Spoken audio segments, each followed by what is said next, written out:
Hey there, crime enthusiasts. Welcome back to another episode of True Crime, the Court of Public Opinion. I am Alexis Knight. I will be guiding you through some of the most controversial and divisive cases that have ever hit the headlines. Here on True Crime, the Court of Public Opinion, we do not just tell you what happened. We're going to dive deep into the murky waters of public debate, where the facts are never as clear as they seem, and everyone has an opinion. Today, we're stepping into one of our top categories called Mad or Bad.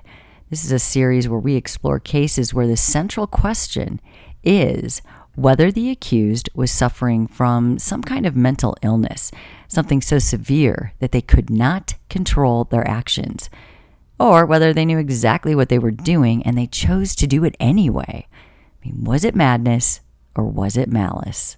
That's the question in these types of cases. And the first case that I want to look at here, it's one of the most tragic and complex that you're ever going to hear about, but you probably have heard about it. It's the story of Andrea Yates, a Texas mother who in 2001 drowned her 5 children in the family bathtub.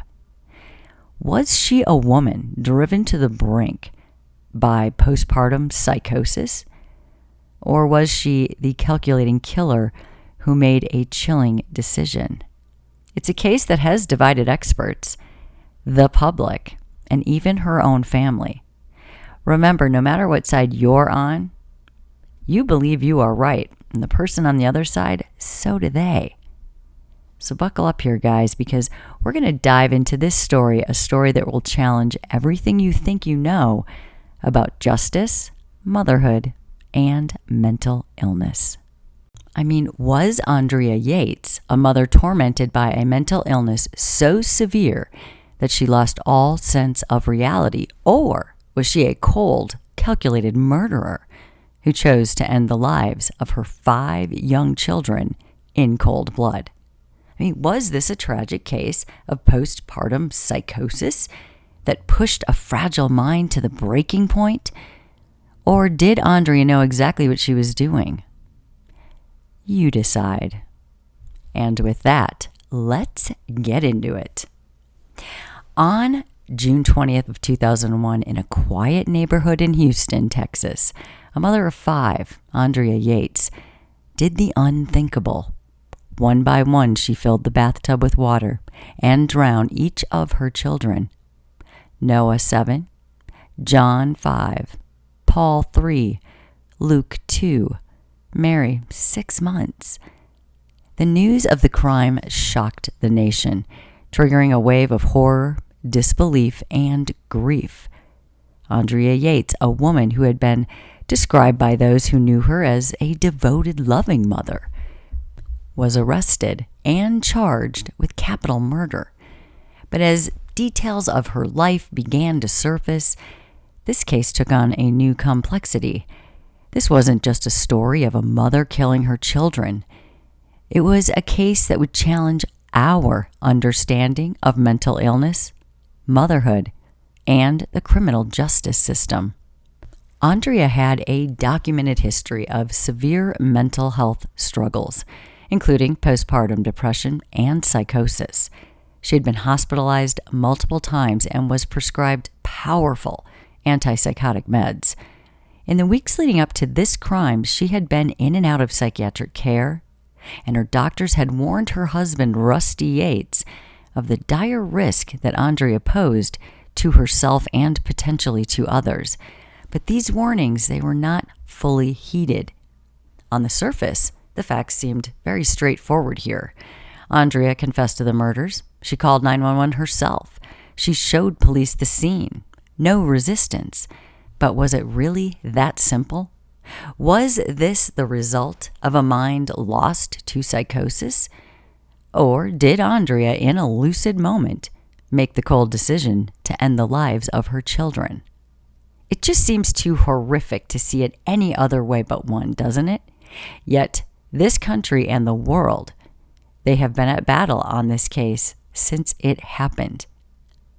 As we unravel the details of Andrea Yates' life, her mental health battles, and the events leading up to that fateful day, we ask, what drives a mother to commit such a crime, and where does the line between madness and guilt lie?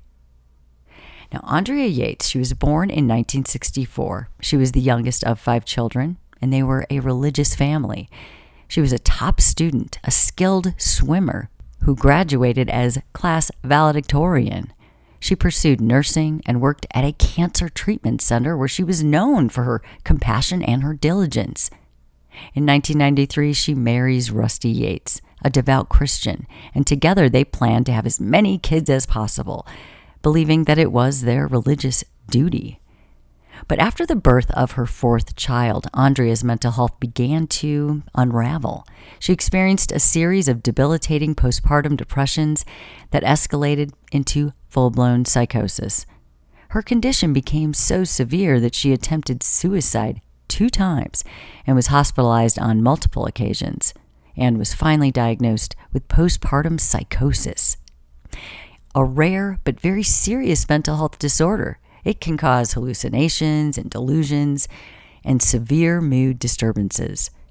Despite doctors advising against having any more kids due to her fragile mental state, Andrea and Rusty, they have their 5th child, Mary. Soon after Mary's birth, Andrea's condition deteriorated further. She reported that she was hearing voices. She was believing she was a bad mother. She also was believing that her children were destined for eternal damnation. And she felt compelled to kill them because she wanted to save their souls, a belief that many viewed was a clear sign of her delusional thinking. Her psychiatrist prescribed Haldol. This is a strong antipsychotic medication that initially did seem to help. However, Rusty Yates decided to discontinue these meds because he believed that Andrea could just manage this on her own without medication. However, her condition spiraled out of control again, and just a month later, she committed the crime that would change the Yates family and the public's perception of postpartum mental illness forever. First question here, how many of you knew that she was on this antipsychotic, and how many of you knew that her husband stopped her from taking it? This was not plastered all over the news, but this did happen. Remember how we're looking at the cases in this particular podcast. This case then becomes something more. It's not just about the tragic event, which of course is horrific, but we're trying to understand the complexities here of mental illness and other things, and how it intersects with the law, and how society responds when a crime is committed by someone in a state of extreme psychological distress. Did Andrea Yates have the capacity to understand the consequences of her actions? Right? We've heard this on TV and everywhere about this case. Or was she in the grip of a psychotic delusion so powerful that she truly believed that she was saving her children? Was she mad, or was this malice? Well, to understand the complexities of Andrea Yates' case, we really need to take a look closely at her mental health journey and the circumstances that led up to that tragic morning in June of 2001. Andrea Yates' struggle with mental health began after the birth of her 4th child, Luke, in 1999. Soon afterwards, she suffered from severe postpartum depression. She experienced panic attacks and hallucinations. She had insomnia. Andrea became withdrawn. She refused to eat or drink after a while, and she made her first suicide attempt in June of 1999. Luke was born in February. And in June, though, she's overdosing on pills. Her husband, Rusty, found her in time to rush her to the hospital, where she was admitted to the psychiatric unit. Now, her condition deteriorated rapidly. During her stay at the hospital, she just flat out refused to even speak. She wouldn't eat, and she was observed scratching at her scalp, and she even scratched it until it bled. She became catatonic, really, exhibiting a complete withdrawal from reality. And this is what prompts doctors to prescribe Haldol. This is a potent antipsychotic medication, which it did seem to stabilize her condition, but only temporarily. Andrea was diagnosed with severe postpartum psychosis. This is a very rare disorder marked by delusions, hallucinations, and confusion. Her psychiatrist, a Dr. Eileen Starbranch, warned Rusty Yates that Andrea's condition was severe and that having more children could trigger another psychotic episode. Despite these warnings, Andrea's mental health continued to be precarious. The Yates family continued with their plans to have more children. This was all rooted in their religious beliefs and a desire for this large family. In November of 2000, Andrea did give birth again to their fifth child, Mary. Soon after Mary's birth, Andrea's mental state again began to unravel, however. She begins hearing voices, experiencing visual hallucinations, and she was showing signs of extreme paranoia. She believed Satan was speaking to her, and she felt she had failed as a mother. She often would tell Rusty that she was such a bad mother, that she needed to be punished even. Andrea's mental condition worsened to the point where she stopped speaking at home even, stopped taking care of herself, and she became fixated on religious themes. Her behavior grew increasingly erratic. She would pull clumps of her hair out and self-harm herself in different ways. In March of 2001, she attempts suicide the second time by holding a knife to her neck, stating that she felt this call to harm herself. So she was hospitalized again in Texas at the Devereaux, Texas Treatment Network, where Dr. Mohammed Saeed treats her. During this time, Andrea's family was under intense strain, right? Rusty Yates believed his wife could recover, and she could do it with faith and support. So he hired a private nurse to assist during the day, but then he would continue to leave Andrea alone with the children, even though her condition was fragile. Despite the doctor's recommendations to keep a close eye on Andrea, Rusty decided to take her off Haldol, and that's in April of 2001. And he did this because he thought that the side effects were too much for the benefits that he thought she was getting. Without the medication, though, Andrea's symptoms rapidly worsened. She stops talking, she won't eat. She exhibited strange behaviors like reading the Bible obsessively and pacing back and forth for hours. Now, on June 20th in 2001, this is not that much later, this is the day of the murders, Rusty leaves for work like he always does, and he leaves Andrea at home with the children. Her mother-in-law, Dora, who often helped care for the children, was supposed to arrive an hour later. Now, in that narrow window of time, Andrea methodically drowned all 5 of her kids. She started with Mary, the youngest, who was just 6 months old. You know how small that is. And then she moved on to the boys in order of age. As she held each child under the water, she believed she was saving them from eternal damnation. When Noah, her oldest son, saw what was happening, he did try to run, but Andrea caught him and drowned him last. Afterward, she calmly called 911 and reported that she had killed her children. So when police arrived, Andrea's there. She showed no signs of panic or distress, and she just led them to the bodies, saying, "I killed my children." The officers noted her calm demeanor and the clinical way that she described what she had done. So Andrea Yates was arrested on the spot and charged with capital murder. The news, of course, spread rapidly, as it would, and the public reaction was immediate. Many just could not fathom how a mother could kill her children so calmly and methodically, while at the same time others began to question how someone with such a severe history of mental illness could ever be held fully accountable for her actions. In police custody, Andrea confessed to the murders multiple times, explaining that she believed that she was saving her children from hell.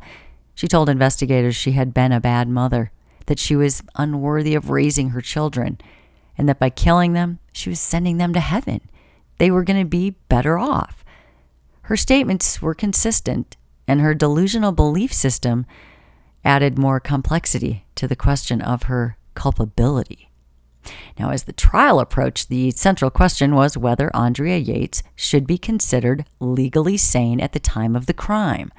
This would become the focal point of the case, leading to intense debates both inside and outside of the courtroom. Now, I know that we all have heard of Andrea Yates, but we're almost done here with this case. We still need to explore the legal arguments made by both sides here, because did we all really pay attention to all of that? What evidence did the defense present to support her insanity plea, and how did the prosecution argue that Andrea knew exactly what she was doing? All right, let's continue and get into all of this.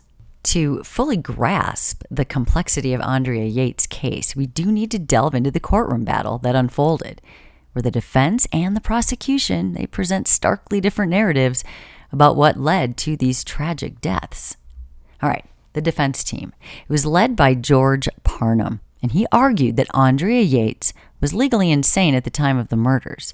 They built their case around Andrea's long history of severe mental illness, particularly her diagnosis of postpartum psychosis. I mean, this is serious. It's a rare and debilitating condition characterized by hallucinations, delusions, and an inability to distinguish between reality and imagination. So this is not something to take lightly. Psychiatric testimonies, okay? The defense presented testimony from multiple psychiatric experts who had examined Andrea both before and after the murders.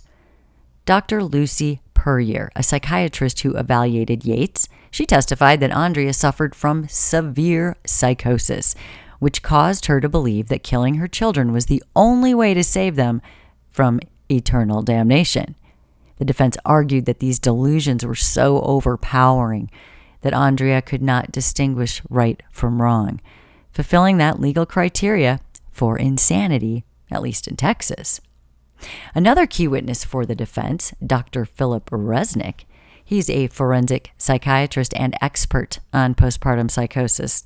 Well, he explained that Andrea's symptoms, like hearing voices, believing she was possessed, and feeling an urgent need to protect her children from Satan, these were all classic signs of a psychotic break. He testified that Andrea was unable to control her actions due to mental illness. All right, and what about Andrea? What about her own words? I mean, the defense had to touch on this.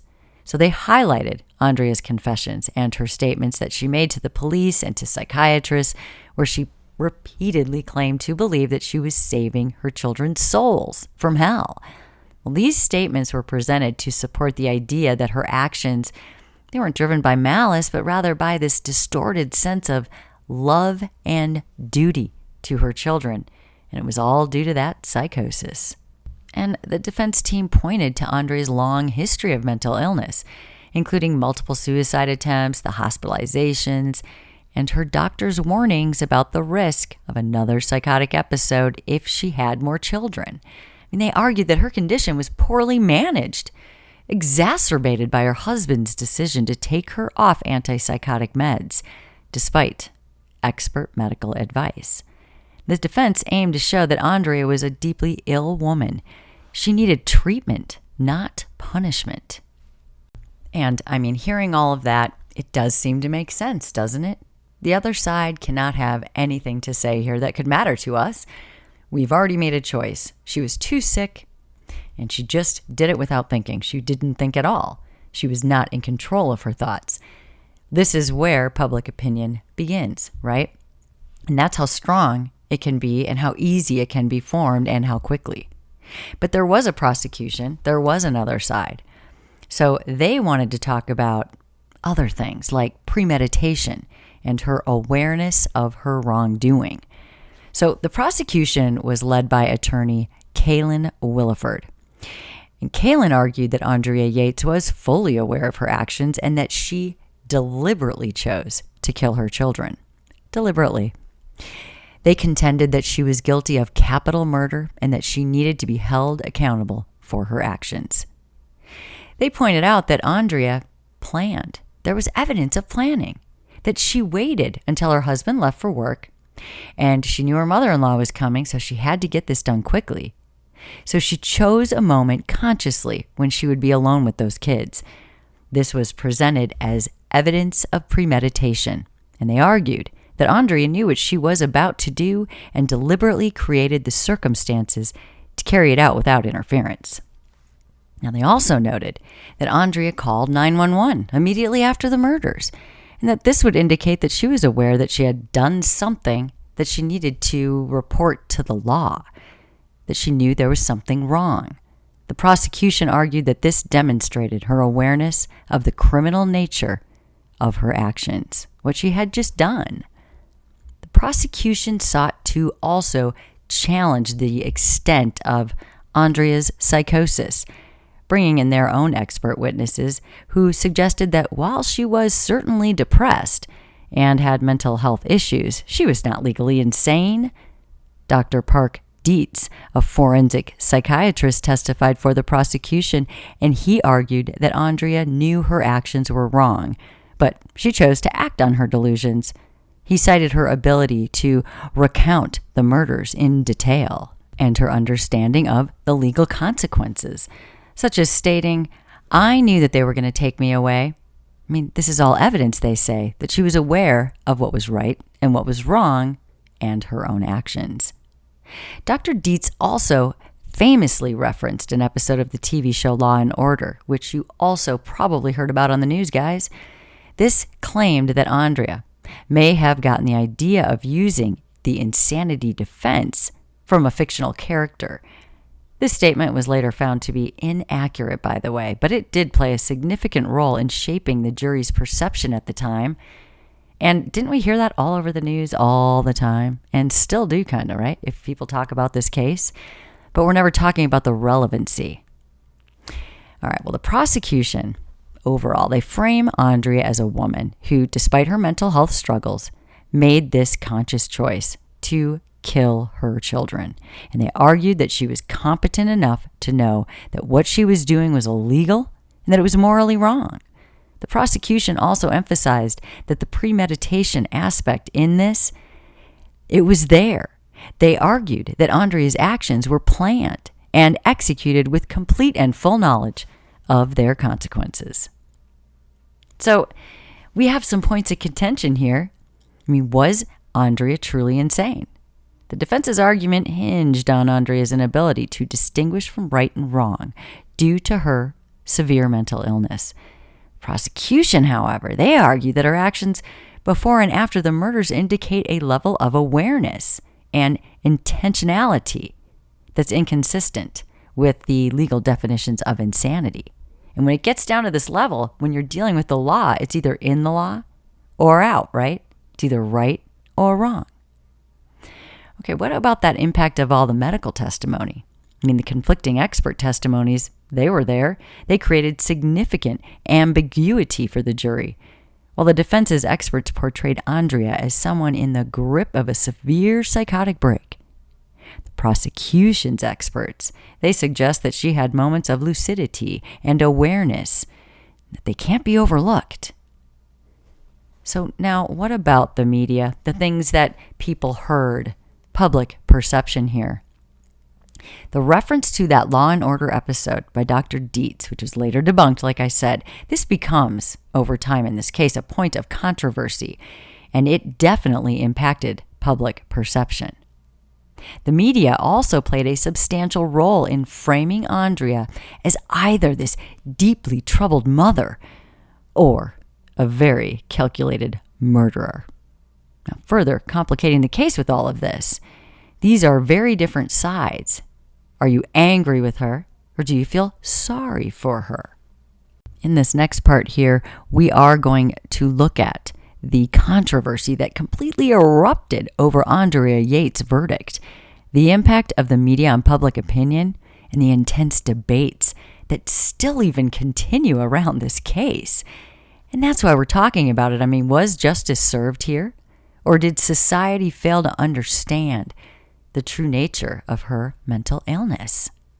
I mean, just because this case happened so long ago, it doesn't mean it's gone, because these public opinion cases where no one can agree, right? We always have the two sides. And in some cases like this, those sides are They're just huge, right?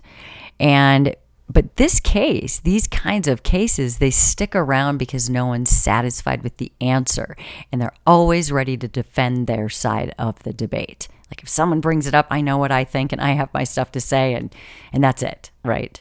I mean, even today, this case, Andrea Yates, it remains one of the most polarizing and debated cases in recent American legal history. It has ignited fierce debate among the legal professionals all over the place, mental health experts, and the general public. People are still talking. It's prompting questions about the intersection of mental illness and criminal responsibility, and this is a never-ending question. We never can settle. There is no one right answer that crosses everybody. Every case has to be looked at individually, and even then, when we try to look so hard, it's still hard to believe that we can completely prove one side or the other. All right, for this case, and to fully understand why this case is so controversial, we do have to look at several key aspects that have kept the public divided. And remember, a lot of us, most of us may know of the Andrea Yates case, and we're not here to retry the case. We're here to discuss the very complicated decision-making that we all go through in the public in making a decision of what side to be on in cases like this where it's not cut and dried. The things of the mind are always hard to confirm or deny and to take a side, to represent something. Every case is different. One of the central points of controversy in this case, the Andrea Yates case, is the legal standard for insanity, okay? Because what is that? And how was it applied here in this case? Now, in Texas, the standard for legal insanity requires that the defendant at the time of the crime did not know that their actions were wrong because they have a severe mental defect or disease. Okay? So, what's the support for the insanity defense here in this case? Many mental health professionals and advocates argue that Andrea's case was a clear example of postpartum psychosis, a rare but severe mental health condition that can lead to a distorted way of thinking, as well as a detachment from reality. And they point out that Andrea genuinely believed that she was saving her children from eternal damnation, and that her actions were driven by her delusional beliefs rather than any malice or intent. These proponents believe that her insanity defense should have been straightforward. Now, opposition to the insanity defense, okay, because critics argue that the insanity defense is often misused or over-applied, allowing defendants to escape their accountability. In Andrea's case, they point to her planning. They also point to her calm demeanor after the murders, as well as her decision to call 911, saying this is all evidence that she knew her actions were wrong. She knew she had to do them when no one else was around, thus disqualifying her from any kind of insanity plea. The prosecution's narrative that Andrea was aware of her actions resonated with those who believe that mental illness, however severe, should not excuse a heinous crime. All right, well, there's another piece here, right? We have the defense, we have the prosecution, but what's the role of media and public perception? Because, the media played a significant role in shaping public opinion about Andrea Yates and her actions. From the moment this story broke, it was covered extensively by news outlets everywhere, with sensational headlines, and they often labeled her as a monster mother, killer mom. Now, we always see this sensationalism, and do we really think, though, about the impacts of what it's doing? We can look away from it, we can enjoy it sometimes, we can be annoyed by it sometimes, but what's the impact, no matter what we're doing? Because many critics will argue that the media's sensational portrayal of Andrea Yates, it had biased public opinion against her. It focused on the horror of the crime rather than her mental health struggles. The trial was highly publicized, and some feel that the coverage fueled public outrage, and that it all made it harder for the jury to remain impartial. Andrea's own demeanor, often appearing subdued and withdrawn and even emotionless, was frequently interpreted as a lack of remorse rather than a symptom of her mental illness.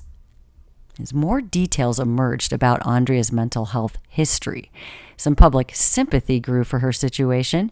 Documentaries, books, news specials began to focus on the complexities of postpartum psychosis and the failures of the mental health system to adequately support women like Andrea.